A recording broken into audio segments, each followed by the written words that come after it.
En 1882, Joseph-Onésime Brousseau, jeune prêtre de 28 ans, né à Sainte-Énédine de Dorchester, est nommé curé fondateur de Saint-Damien de Buckland, une paroisse de Québec en pleine campagne. Tout est à faire. Plein de fougue pour l'Évangile, le père Brousseau commence une histoire d'amour avec les paroissiens. Il déploie ses énergies pour favoriser l'agriculture et se fait l'apôtre de la colonisation. En 1892, devant les nombreux besoins de sa paroisse, ce curé de campagne se fait le mendiant des pauvres et rêve d'avoir une communauté religieuse pour lui venir en aide. Le père Brousseau, ce que je peux dire de lui, moi je le compare à un arbre solidement planté, un chêne, disons.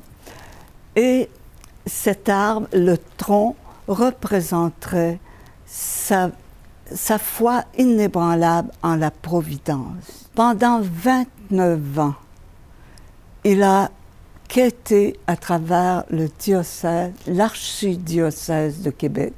Il a frappé aux portes au point de se démettre la jointure de son doigt.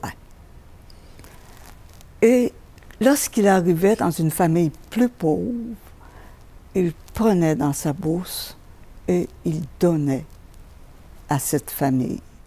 Ses vertus, comme son courage, son audace, sa piété, sa compassion pour les pauvres, son désir de sauver des âmes, mettons-en.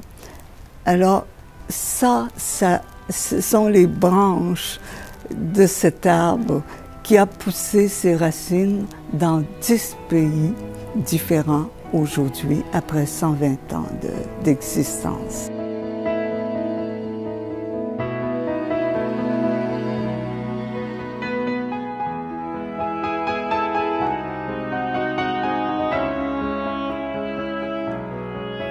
C'est avec l'aide des religieuses de Jésus-Marie, de Saint-Gervais, avec qui il avait travaillé, qui a pu réaliser son rêve d'avoir une fondatrice d'expérience qui pouvait fonder l'œuvre. Elle a une longue expérience qu'on ne peut pas dire en 3 minutes, mais c'est ce qui l'habilite à être fondatrice de la congrégation des Sœurs de Notre-Dame du Perpétuel Secours.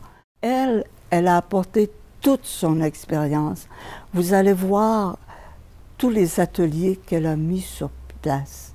C'est elle qui a aidé à rendre la communauté capable de survivre et de rendre service au milieu ici.